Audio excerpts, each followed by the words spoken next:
The clinking of silverware against china became a mocking soundtrack to the scene unfolding before me. It was our 10th anniversary, a milestone I had approached with a hopeful heart, envisioning a cozy, intimate dinner for just the two of us. Instead, Rose had insisted on inviting friends. Her friend Troy, to be exact, sat across from us, his smug smile making my skin crawl. The realization of what was happening between them had been a slow burn. At first, I had brushed off the stolen glances and lingering touches as nothing more than my own insecurities. But tonight, it was undeniable. Rose's wink, a blatant, brazen gesture, was a dagger straight to my gut. It was a confirmation, a taunt, a betrayal so profound it nearly stole my breath. It was directed at Troy, whose eyes locked with hers in a silent, revolting conversation. For a moment, the blood roared in my ears. I wanted to flip the table, scream until my throat was raw. But I didn't. I had a plan, and it needed to play out just as I had envisioned. I had spent weeks building this moment. This wasn't some spur-of-the-moment reaction fueled by rage alone. This was calculated, meticulous, a slow burn that mirrored the pain I had been enduring. The gift I presented next was not the ruby necklace she had surely been expecting, or any trinket to celebrate our decade together. Instead, I pushed a small velvet box across the table toward her. It was the same box I had used to present her engagement ring years ago. Rose's eyes widened, and a flicker of genuine excitement crossed her face before she slowly reached for the box. When she opened it, her smile faltered, then died completely. The box was empty. Gasps came from all three of us, but hers was the only one tinged with genuine horror. "Where's the necklace, honey? I thought it would be perfect for our anniversary. I saw it in a shop window just last week. Remember? I kept my tone light, conversational, as if we were discussing the weather. My eyes met hers. Calm but unwavering, however. My eyes were locked on Rose's face, watching her meticulously constructed facade begin to crumble. Troy shifted uncomfortably in his chair, caught off guard as well. I don't know what you mean," Rose stuttered, her voice a strained whisper. The practiced nonchalance was gone, replaced by a raw, naked panic. "Really? I thought it was perfect," I said, my tone casual. But then again, I had a second idea. "Here, a different gift, one I think you'll find illuminating." I reached into my jacket pocket and pulled out a USB drive.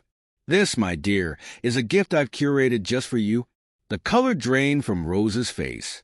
In that instant, she knew she was caught. She had to know.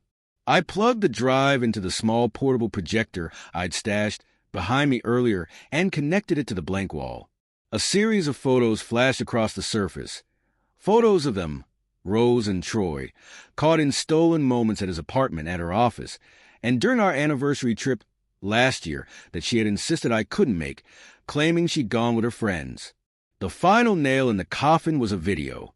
It was short, only a few minutes long, but it chronicled in nauseating detail the depths of their betrayal. It was enough to make Rose blush and Troy squirm. The silence in the room was deafening.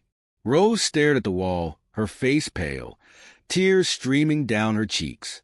Troy, who had been so smug just moments before, was now looking at his lap as if he could somehow disappear into the tablecloth.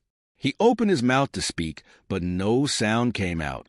"You know," I said, my voice dangerously low, "I always thought we were a team, a partnership. But I guess some partnerships are just meant to be broken." I moved toward Troy, the fury I had been suppressing finally finding its outlet. "You," I growled, grabbing him by the shirt. "You had the audacity to look me in the eye, to sit at my table, and to treat me like a fool." I dragged him from his chair, the sound of the wood scraping against the floor echoing through the suddenly silent restaurant. He tried to wriggle free, to protest, but I wouldn't let him. I slammed him against the wall, the force of the impact reverberating through the room. His eyes, wide with fear, met mine. I didn't see remorse.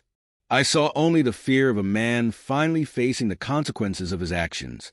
"You're a parasite, Troy," I spat. "A leech. You feed off other people's lives, other people's happiness." Each word was a punch, a blow delivered with the weight of all the weeks of betrayal I had endured.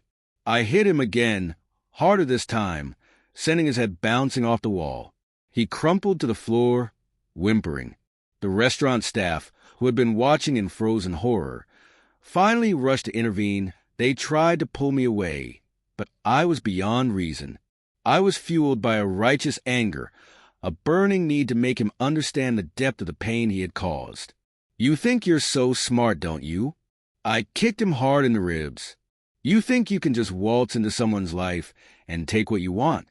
I continued the assault, each blow a release of the pain and anger that had been festering inside me. He didn't fight back. He just curled into a ball, begging me to stop. It was pathetic. Eventually, the manager was able to separate us. I was breathing hard, my knuckles throbbing, but there was a strange sense of calm that settled over me. It was a dark, savage calm, but it was a calm nonetheless. The police arrived shortly after. They took my statement, then took Troy away. He looked disheveled, blood streaming from his nose and mouth. He didn't look so smug now. He looked like the pathetic, broken man he was. Rose was a mess. She was on the floor, sobbing uncontrollably, a puddle of tears, mascara, and broken promises. I looked at her, really looked at her, and for the first time, I felt nothing. Not anger, not sadness, just a hollow emptiness. I walked over to her, pulled the wedding ring from my finger, and dropped it in front of her. The metal made a dull clink on the hardwood floor. "Congratulations, Rose," I said, my voice cold. "You've successfully destroyed our marriage." I took a deep breath. "I'm done." Turning, I walked out of the restaurant, the silence following me. I had no plan, no destination, but in that moment, I felt a sense of freedom I hadn't felt in years. I knew the road ahead would be hard, painful, but I was finally, truly free. The aftermath was chaotic. The scandal hit the local news.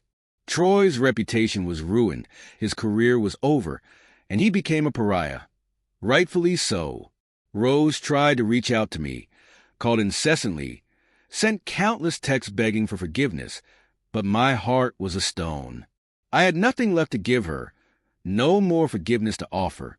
Our divorce was quick and brutal. The lawyers were the only ones who benefited from the wreckage of our marriage.